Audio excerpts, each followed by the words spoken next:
పరిశుద్ధుడ ప్రేమమేడ ప్రేమ కలిగిన తండ్రి స్తుతులకు స్తోత్రం కరుహుడైన మా ప్రియ పరలోక తండ్రి మీకే వందనాలనైనా రాత్రికాల సమయం మమ్మల్ని సజీవ లెక్కలో ఉంచి నాయన ప్రభ మీ కృపతో నింపినందుకే మీకు వందనాలు. మరొక నాయన ప్రభ ఇదిగో ఈ దినం నాయన ప్రభ మీ వాక్యాన్ని ధ్యానించుకోచుండగా మీ ఆత్మతో అనుగ్రహించమని చిన్న వాక్యాన్ని నాయన ప్రభ మేము ప్రకటించుకోచుండగా మీ తోడు మీ కృప మాకు అందరికీ ఉంచమని మా ప్రభు మీ ప్రియకుమార్ని సేపేట ప్రార్థించి బ్రతిమాలు వేడుకున్నాం తండ్రి. ఆమేన్ ఆమేన్ హల్లెలూయా. చూడండి ఎఫెసీయులకు రాసిన పత్రిక 3వ అధ్యాయము 20-21 వచనాన్ని మనం ధ్యానించుకుందాం. చాలా సింపుల్ గా మనం మాట్లాడుకోవడానికి ప్రయత్నం చేద్దాం. ఎఫెసీయులకు రాసిన పత్రిక 3వ అధ్యాయము 20-21 వచనాలు. 3 రాసిన పత్రిక 3వ అధ్యాయము 20-21 వచనాలు. మనలో కార్యసాధకమైన తన శక్తి చొప్పున మనము అడుగు వాటన్నిటికంటేను ఊహించు వాటన్నిటికంటేను అత్యధికముగా శక్తి గల దేవునికి క్రీస్తు యేసు మూలముగా సంఘములో తరతరములు సదాకాలము మహిమ కలుగును గాక. ఆమేన్ ఆమేన్ హల్లెలూయా. చూసారా ఇక్కడ ఏం రాయబడి ఉన్నదంటే మనలో కార్యసాధకం చేస్తున్నటువంటి దేవుని శక్తి చొప్పున మనం అడుగు వాటి అన్నిటికంటే ఊహించు వాటి అన్నిటికంటే అత్యధికంగా దయచేయగలిగినటువంటి దేవుని మనం కలిగి ఉన్నామంట కదా. ఎంత గొప్ప విషయం. మనం అడుగు వాటి అన్నిటికంటే నువ్వేదో చిన్నదే అడుగుతున్నావు కానీ నువ్వు అడిగేదానికంటే నువ్వు ఊహిస్తున్న దానికంటే కూడా ఎక్కువ చేయగలిగినటువంటి దేవుని శక్తి మన పట్ల కార్యసాధకం చేస్తూ ఉందన్న విషయం మనం జ్ఞాపకం ఉంచుకో. ఆ వాగ్దానాన్ని మనం ఎప్పుడు దిండు కిందో తల కిందో పెట్టుకున్నట్టుగా మనం తల కింద దిండు పెట్టుకున్నట్టుగా ఎప్పుడు జ్ఞాపకం చేసుకుంటూ ఉండాలి. మైండ్ లో ఏమి జ్ఞాపకం చేసుకోవాలి? మనం ఊహించు దానికంటే అడుగు వాటన్నిటికంటే ఎక్కువగా మనకి ఇస్తున్నటువంటి దేవుడు మనము కలిగి ఉన్నాము. హల్లెలూయా. అయితే క్రీస్తు యేసు మూలంగా సంఘంలో సదాకాలము తరతరములు మహిమ కలుగును గాక. ఇక్కడ ఎంత గొప్ప విషయం అంటే క్రీస్తు యేసు మూలంగా సంఘములో దేవుడు తరతరాలు సదాకాలం మహిమ కలిగే విధంగా కార్యాలు చేయాలనుకుంటున్నాడు. నీ ఓన్ శక్తితో కాదు, సంఘములో నువ్వు ఐక్యముగా కూడి చేసినప్పుడు సంఘము ద్వారా దేవుడు తరతరాలు నీ కార్యములను చెయ్యాలని అక్కడ ఆయన మహిమ తెచ్చుకోవాలని ప్రయత్నం చేస్తున్నారంట. హల్లెలూయా కదా. ఎంత గొప్ప విషయం. ఈరోజు భయంకరంగా సోదకుడు అంటే ఎవరు? అపవాది అంటే ఎవరు? సాతాను ఎక్కువగా ఎవరి మీద దాడి చేస్తా ఉన్నాడు? సేవకుల మీద, కుటుంబాల మీదే దాడి చేస్తా ఉన్నాడు. సేవకుల మీద ఎక్కువగా దాడి చేస్తా ఉన్నాడు అనమాట. ఎందుకు? వాళ్ళ సేవ ద్వారా ఎక్కువ మంది ఆత్మలు రక్షింపబడకుండా ఉండాలి. ముందు సేవకులు కనుక బలహీన పడిపోతే అప్పుడు మిగతా వాళ్ళందరినీ కూడాను బలహీనపరచొచ్చు అనేది వాని యొక్క ఇది అన్నమాట, వాని యొక్క తలంపు అనమాట. అందుకే దేవుడు సంఘము ద్వారా అనేక కార్యాలు చేయాలని ఆశపడుతూ ఉంటే సంఘాలను విచ్ఛిన్నం చేయాలని చెప్పేసి సాతాను ప్రయత్నం చేస్తూ ఉన్నాడు అనమాట. ఇప్పుడు చూడండి, మనకి ATM లో నుంచి డబ్బులు తీసుకోవాలి అంటే ఏం కావాలి? కార్డు పెట్టాలా లేదా? మన కార్డు ATM దగ్గరికి వెళ్ళిపోయి చాలా డబ్బులు ఉన్నాయండి నాకు తెలిసిన ATM లో అన్న దాని ఎదురుగా నుంచొని ఏమన్నా మాట్లాడితే ఇచ్చిద్దా? అది మన కార్డు పెడితేనే కదా ఇస్తుంది. అరే నా డబ్బులే కదా, నేను అడుగుతున్నాను ఇచ్చేయి అంటే ఇస్తుందా? నేను చాలా డబ్బులు ఉన్నాయని అడిగితే ఇవ్వదు కదా. అట్లానే ATM కార్డు ఎలాగైతే మనం పెడితేనే కానీ మన డబ్బులన్నీ వస్తాయో దేవుడు కూడా సంఘం ద్వారా పనిచేయాలని కోరుకుంటూ ఉన్నారనమాట. సంఘము ద్వారా నువ్వు వచ్చి కూర్చొని అడిగే అన్నిటినీ కూడా ఆయన సంఘం ద్వారా యుగ యుగాలు మహిమ కలగాలి, నా ద్వారా సంఘంలో చేసే పనుల ద్వారా మహిమ కలగాలని కోరుకుంటున్నాడు. కాబట్టి కార్డ్ ఎలా యూజ్ చేస్తున్నాం అట్లనే మనం కూడా సంఘం ఆ విధంగా పని చేస్తూ ఉండాలని దేవుడు కోరుకున్నారు. రోమపత్రిక 8వ అధ్యాయం 38వ వచనంలో కూడా చూడండి. రోమపత్రిక 8వ అధ్యాయము 28వ వచనంలో చూసుకోగలిగితే 28వ వచనము అందరూ చూడండి. దేవుణ్ణి ప్రేమించు వారికి అనగా అందరు తీయండి 8:28 దేవుణ్ణి ప్రేమించు వారికి అనగా ఆయన సంకల్పం చొప్పున పిలువబడిన వారికి మేలు కలుగుటకై సమస్తము సమకూడి జరుగుచున్నవని ఎరుగుదుము. హల్లెలూయా. చూసారా, దేవుణ్ణి ప్రేమించు వారికి అనగా ఆయన సంకల్పం చొప్పున పిలువబడిన వారికి మేలు కలుగుటకే సమస్తము సమకూడి జరుగుచున్నవి. దేవుణ్ణి ప్రేమించు వారికి అంటే చూడండి, దేవుణ్ణి ప్రేమిస్తున్న వారికి ఆయన సంకల్పం చొప్పున పిలువబడిన వారు అనమాట. ఈరోజు పిలువబడిన వారందరూ ఎక్కడున్నాము? దేవుని ప్రేమించే వారిని ఆయన సంకల్పం చొప్పున పిలువబడ్డవారని ఎక్కడ ఉంటాం? సంఘములోనే, దేవుని యొక్క సంఘంలోనే ఉన్నామన్నమాట. మనకి మేలు కలగటానికి సమస్తం సమకూడి జరుగుతాయట. ఈ ప్రపంచంలో, ఈ జగత్తులో, ఈ ప్రపంచంలో ఎక్కడ ఏం జరిగినా కానీ సమస్తము సమకూడి మన మేలు కొరకే చేస్తున్నారట దేవుడు. అది నమ్మాలి మనం.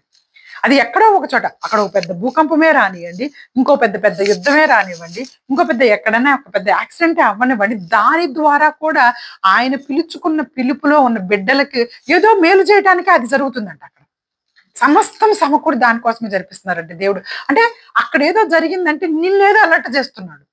అక్కడేదో చూపిస్తున్నారు అంటే నీకు ఏదో మేలు చెప్పడానికి ముందు కాలంలో దేవుడు ప్రయత్నం చేస్తున్నారనమాట. మీకు అందరికీ కనుక ఒక ఎగ్జాంపుల్ చెప్తే, ఒక ఉత్తరాఖండ్ అనుకుంటా, అది నిజంగా జరిగిన సంఘటన. ఉత్తరాఖండ్ ఆ ప్రదేశాలు ఎక్కువగా తుఫాన్లు, అవి నీళ్లు వర్షాల కాలంలో భయంకరమైన తుఫాన్లు వస్తుంటాయి, మీకు తెలుస్తా ఉంటది. అక్కడ ఒక బస్సులో అది ఒక రోజు చీకట్లో వెళ్తూ ఉంటే పెద్ద వర్షము, అది మొత్తంగా లోయకి ఒక చివరికి వెళ్ళిపోయింది. డ్రైవర్ గాడి తప్పేసి చివరికి ఉండిందంట. అంటే ఎంత అంటే ఇట్లాగా బ్యాలెన్స్ లేనంతగా ఉందంట. బ్యాలెన్స్ లేనంతగా ఉంటే అందులో ఒక పాస్టర్ గారు ఉన్నారంట. అందులో ఒక పాస్టర్ గారు ఉంటే ప్రార్థన చేసుకుంటుంటే మిగతా వాళ్ళందరూ కూడా అక్కడ వచ్చిన తీర్థయాత్రలకు వచ్చిన వాళ్ళు అనమాట. వాళ్ళందరూ కూడా ఇదిగో అసలు ఈ పాపాత్ముడైన పాస్టర్ ఉన్నాడు, అందుకే ఇట్లా జరిగింది అని చెప్పేసి ఈయనను దించేస్తే అంతా కూడా మాకు బాగుంటది అని చెప్పేసి అందరూ కూడాను ఇది అరుచుకుంటూ గొడవపడుతూ ఉన్నారంట బస్సులోని. ఇతనిని దించేయండి, దెబ్బతోటి బస్సు బాగా క్షేమంగా ఉంటుంది అని చెప్పేసి అరుస్తూ ఉన్నారంట. పాస్టర్ గారు పాపం ప్రార్థన చేసుకొని సరే అని చెప్పేసి, నేనే అప్పటికి దిగితే ఇక లోయలో పడిపోయినంత ప్లేస్ అనమాట, ఇంకా ప్లేస్ లేదు, సరే నేనే దిగిపోతాను ఈ రెస్క్యూ టీమ్ వీళ్ళంతా వచ్చే లోపల అని చెప్పేసి ఆయన చిన్నగా ఎట్లాగో పక్క నుంచి దూక్కొని ఎట్లనో ఒక చెట్టు కొమ్మ పెట్టేసుకొని దిగేసి వచ్చాను. ఆయన దిగ్గానే మిగతాదంతా లోయలో పడిపోయింది. అంటే చూడండి, దేవుడు ఎవరి మేలు కొరకు ఏం చేస్తున్నారు. ఆయన ఉన్నంతసేపే నిజంగా అక్కడ కాపాడబడింది ఆ బస్సు. ఇంకా రెస్క్యూ టీం వచ్చే వరకు కూడా అది కాపాడబడేదే వాళ్ళందరినీ కూడా తీయటానికి. కానీ వాళ్ళు అనుకుంటున్నటువంటి విషయాలు అలా ఉంటాయన్నమాట. కానీ దేవుడు సమస్తము మన మేలు కొరకు జరిగిస్తున్నారనే విషయాన్ని మనము గ్రహిస్తే గనక ఆయనకు అసాధ్యమైంది ఏదీ లేదు, మన అందరికీ తెలుసు. ఇంతకు ముందు వచ్చినా కూడా మనం ఏం చదువుకున్నాం, మనం ఊహించు వాటన్నిటికంటే, అడుగు వాటన్నిటికంటే కూడా అత్యధికంగా దయచేస్తాడు. ఆ రోజు ఆ పాస్టర్ గారు ఊహించుండ్రు, దిగితే నేనే పడిపోయి చచ్చిపోతాను కావాలనుకుని దిగేశారు ఆయన పాటికి, ఆయన కింద ఏముందో కూడా చూసుకోకుండా. కానీ ఆయన చక్కగా దిగ్గలిగారు, కానీ వాళ్ళంతా కూడా ఇదిగా అయిపోయారు అనమాట. అట్లాంటి పరిస్థితులు దేవుడు చూడండి, ఇక్కడ బైబిల్ గ్రంథంలో కూడా ఒక వ్యక్తిని గురించి చూసుకొని మనం ముగించుకుందాము. అపోస్తల కార్యాల్లో అక్కడ ఒక అద్భుతం జరుగుతూ ఉందన్నమాట. అపోస్తల కార్యాలు 12వ అధ్యాయం దగ్గరికి రండి. 12వ అధ్యాయము, అపోస్తల కార్యాలు 12వ అధ్యాయము దాదాపు మొదటి వచనం నుంచి 12వ అధ్యాయము దాదాపు అదే కాలమందు రాజైన హేరోదు సంఘపు వారిలో కొందరిని బాధ పెట్టుటకు బలాత్కారంగా పట్టుకొని యోహాను సహోదరుడైన యాకోబును ఖడ్గముతో చంపించెను. ఇక్కడ ఒక భయంకరమైన పరిస్థితి జరుగుతుందన్నమాట. ఆ రోజుల్లో హేరోదు గారు ఏం చేస్తున్నారు అంటే, అందరిలో ఉన్న వాళ్ళని బలాత్కారంగా పట్టుకుంటున్నాడు. పట్టుకున్నదే కాకుండా యోహాను సహోదరుడైన యాకోబుని ఖడ్గంతో తల నరికించేశాడంట. అప్పటికే చంపేసేశాడు. ఓకే, ఒక వ్యక్తిని ఆల్రెడీ చంపేసేశారు. అంతకుముందు బాప్తిస్మ ఇచ్చి యోహాను చచ్చిపోయారు. ఇక్కడేమో ఇంకొక యోహాను గారి సహోదరుడే యాకోబుని ఖడ్గంతో చంపించారు. 3వ వచనం చూడండి, ఇది యూదులకు ఇష్టమైన కార్యం అని తెలుసుకొని పేతురును కూడా పట్టుకున్నారు. ఇంకో శిష్యుడు, ముఖ్యమైన శిష్యుడు ఎవరు? పేతురు గారు. ఇప్పుడు అతన్ని చంపడం చూసి యూదులు చాలా సంతోషపడిపోయి పండగ చేసేసుకుంటున్నారు అనమాట. పండగ చేసేసుకుంటుంటే యూదులే కదా యేసుక్రీస్తు ప్రభువారిని కూడా సిలువ వేయించింది. అందుకని ఈ శిష్యుల్లో ఎవరిని చంపినా యూదులు సంతోషపడిపోతున్నారు అనమాట. యేసుక్రీస్తుని గురించి ప్రకటించకుండా ఉండాలని వాళ్ళ ఆశ. యేసుక్రీస్తు ప్రభువారిని గురించి ప్రకటిస్తున్నందుకు యోహాను సహోదరుడిని యాకోబుని ఖడ్గంతో చంపించి యూదులకు ఇష్టమని తెలుసుకొని పేతురును కూడా పట్టుకున్నాడు. ఎవరు? హేరోదు మహారాజు. పేతురును కూడా చంపేయాలని పెట్టుకొని ఉంటే అతన్ని పట్టుకొని చెరసాల్లో వేసి పస్కా పండుగైన పిమ్మట ప్రజల యొద్దకు తేవాలని చెప్పేసి అతనికి 4 చతుష్టైన సైనికులను అప్పగించాడు. మళ్ళీ పారిపోకుండా ఉండాలని చెప్పేసి అంటే 4 రకాల వైపు నుంచి కూడాను బంధించి ఉంచాడు అనమాట. పేతురు గారిని తీసుకెళ్లి ఒక చెరసాల్లో పడేసి. అయితే చూడండి, అసలు 6వ వచనంలో, హేరోదు అతనిని వెలుపులకు తీసుకొని రావాలని ఉండగా ఆ రాత్రి పేతురు 2 సంఖ్యలతో బంధింపబడి 2 సైనికుల మధ్య నిద్రించుచుండెను. ఇది చూసారా, భక్తులు ఎంత గొప్పవాళ్ళ వీళ్ళకి దేవుని మీద ఉన్న నమ్మకం అనమాట. ఒక పక్క ఆల్రెడీ ముందు ఎవరిని చంపేశారు? ఒక శిష్యుడిని చంపేశారు, యాకోబుని చంపేశారు. ఆయనను కూడా, పేతురుని కూడా పట్టుకొని పోయి చెరసాల్లో వేసేసి బంధించి రెడీగా పెట్టుకొని ఉంటే హాయిగా నిద్రపోతున్నారంట. ఎవరైనా నిద్రపోతాం అట్లాగా? టెన్షన్ ఉంటదా? భయం ఉంటదా? లేదా? నిద్ర వచ్చిందంటారా అసలుకి? ముందు ఒక పక్క ఒక ఒక శిష్యుడిని చంపేశారు, ఇప్పుడు నన్ను కూడా చంపడానికే కదా తీసుకొచ్చారు. ఆ భయము, ఆ టెన్షన్‌తో అసలు నిద్ర వచ్చిద్దా? కానీ పేతురు గారు ఎంత చక్కగా నిద్రపోతున్నారంటే, ఎందుకు అంత చక్కగా నిద్రపోగలుగుతున్నారో తెలుసా? పేతురు గారికి ఒక విషయం దేవుడు ముందుగానే చెప్పేశారు.